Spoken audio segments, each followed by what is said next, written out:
Again, I'm Mihalevich from Linn State Technical College, and I'm going to rename this presentation Death by PowerPoint, based on the other presentations that I've seen. And I've got to step up a little bit in front of the line and be a little bit ahead of this to see the slide. First of all, we're very concerned about data in terms of ensuring that our students get properly employed. That's our mission. And so we're always looking at unemployment and employment trends and ensure that our students, when they exit, they can have responsible debt payment. So I have access to lots of data, and we're going to run through this very quick. And so this slide is very appropriate for what they're going to see here. First of all, let's look at apropos to what you've been talking about is careers and career planning. And my hero, Steve Jobs, there, I thought that'd be appropriate. He reminded me that those companies that were big enough to have research departments were too big to listen to them. So that's when he went to see they got the idea for the Macintosh. So anyway, we start with Steve Jobs, but very good sites for career exploration would be Missouri Career Tool. The Department of Labor has a website, and Unappreciable Supply Demand System. I'm going to run through these real quick, and I'll give you a link to where to find these slides. First of all, Missouri Career Tool can look at the top occupations in the state. If you go one step further, you can look at this as pharmacist, and you can look by state, Missouri from the left, Kansas City, St. Louis, and find out where the pharmacy degrees or jobs are, the turnover. And then if you another click, you can go to an institution which will train you on pharmacy. Second, this is the Department of Labor. It also gives you information, in this case, it's accountants. And they have videos of what accountants do. And this would be a very interesting video, I think. Sorry, accountants. Here is a supply demand, and this is a look at physical therapist assisting Missouri. And you see 5 institutions that provide those degrees. And on the supply side, there are 78 recorded this year. I magnified Linn State, that we provided 15 of those. If you go to the demand side, you'll see that on the demand side, this is a projection into 2018, which has a 19.1% growth. And in 2009, the average wage for PTA was $46,600. Excuse me.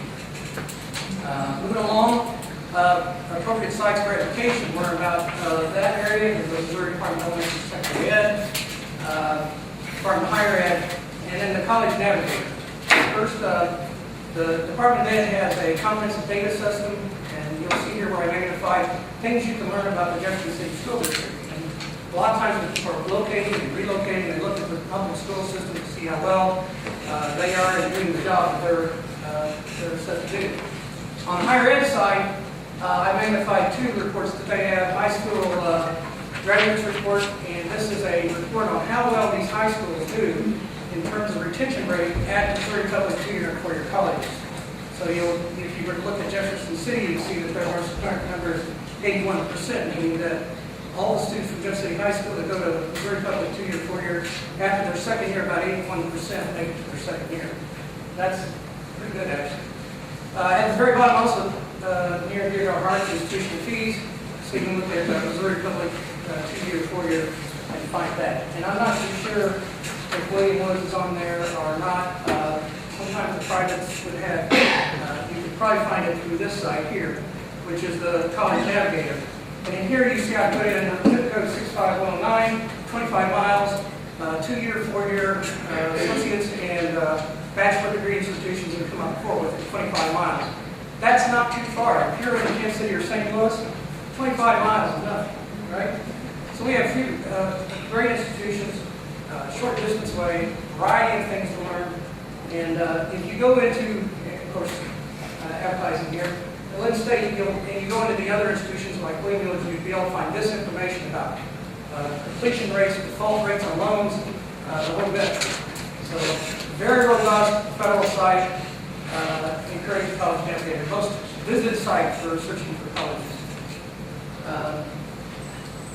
Government sites you might want to see is the Missouri Accountability Portal, MERC, and Bureau of Labor Statistics,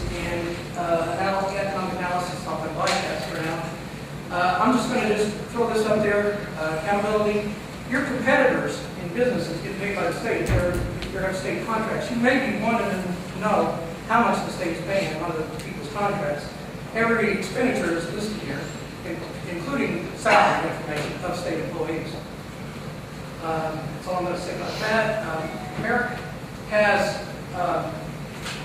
kind of combine the economic data and employment and put it all on one site. It's worth exploring, and based on the last speaker, there is even a business planning tool, so you might want to explore a certain business.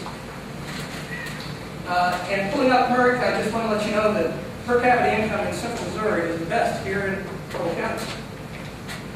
And that's including Boone, by the way.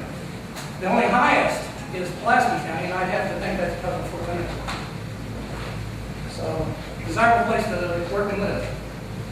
Demographics, places to go for demographic information. Missouri Census Data Center. Office of Social and Economic Data, WSI, Kids Count, and GIS. This is tailored from the 210 census to local needs and regions within Missouri, and you would do well to explore some of that. OCEDA is great. They have pre-produced maps for you. If you explore around, they jump all over the map. They do things on census. They do things on local development. They do presentations. They'll do analysis studies for your economic impact of your business or your area. So I have high regard for their services. They do Kids Count. And Kids Count is kind of a tool to find out how well we're treating and what the services are within counties. And Cole County, we're 25th out of 114 counties plus the city of St. Louis, which is 115. And you'll see, well, actually not, X's and check marks to me if are we progressing, are we going behind the previous Kids Count. And so I encourage you to look a little bit more into that. I'm sure you can read this. This is metadata.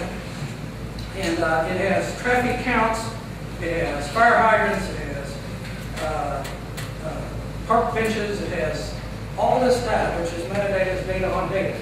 And when you put that all together, you can get GIS information. In this case, it's zoning. If you're going to locate businesses, if you're going to find out where it's most desirable to have traffic and to have maybe lower insurance because of the proximity to fire stations, GIS is a new frontier. And just go to Cole County GIS, go to Camden County GIS, great information about the Lake Ozarks. Here you can find out who has, where sewers lines run, whether you're in different political subdivisions, and all that's available mostly free. Okay, what are the trends in data? As I look at data and what's happening is, first of all, geocoding is a big trend.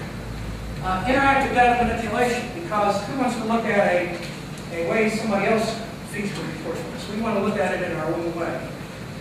Business intelligence tools that have dashboarding is a big trend. And then the last one is data visualization, which is I kind of have fun playing with. I can't get anybody look at my data. So I'm trying to make it look a little bit better all the time. So I don't know if I'm coming close to time. First of all, he's close, but okay. First of all, you're all location aware on your devices nowadays. In Linn, Missouri, I did a search on banks, entertainment, and coffee, and those were the plots I had.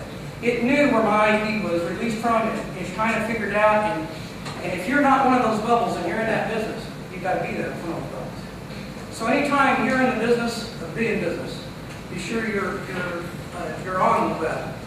As well as if you're in the business of collecting data, be sure that you have geocoding to it. Longitude lat codes, whatever it takes you to pinpoint where your customers are and where you're going to have business. And this is a very big emerging area. Knowing where the businesses are and knowing where you are relative to the business. Second is interactive data maps. It's excellent map. It's even fun. Data can be fun, right? This New York Times interactive census map shows you the difference between 2000 and 2010. And it's good to play with it. And if you highlight Cole County, you can find out about the race, you can find out vacant lots, you can find out a bunch of stuff. And then if you even go into a little bit more, you get census tract information, which is very detailed. Here's a dashboarding tool that I use. We're very aware of our placement rates. This is a dashboard essentially shows in one small block 5 points of data. You have a 5-year trend low, 5-year trend high, you have a trending arrow, you have the current number, and then you have whether or not that's a determination of where you are relative to your goals. In this case, we painted it orange and said 93% is good enough for me to be higher. Okay, motion charts. This would be really fun if I could show you the motion, right? But you play this. It's a Google gadget on Google Docs. And I subjected some data over enrollment. And I'm watching nuclear technology. And one of our more popular programs now grows in enrollment. It's looking at 5 points of data at the same time. Those balls get larger, smaller. They get different color depending on the ACT, composite scores, and other things that we track about our students. This is another data visualization. This is our President's State of the College speech. And this is a way that behavioral scientists can kind of say, does words matter? Well, if they do, then this is a picture of what our President thinks matters. And I'm going to jump past this, but you'll have this if you go to SlideShare and look up hYPe or Jefferson City or Linn State. You can have this entire presentation online. And don't try to use that tool there. It didn't work yet. My VR is at a period and I can't figure out how to get out of it. That's all I have. Are there any questions? Yes? I saw you use Google Docs. Is there any other software that you have to use for your analysis? Other than Google Docs? Yes, like Well, we're in Argos. We use Argos as our business intelligence tool. And I work with data warehouses with Argos. And actually, I'm kind of an Excel nerd. So I can do a lot of things with Excel. And then you have a new thing called Slicer, which is a very powerful tool. And do I have a question back there? Okay. That is so much.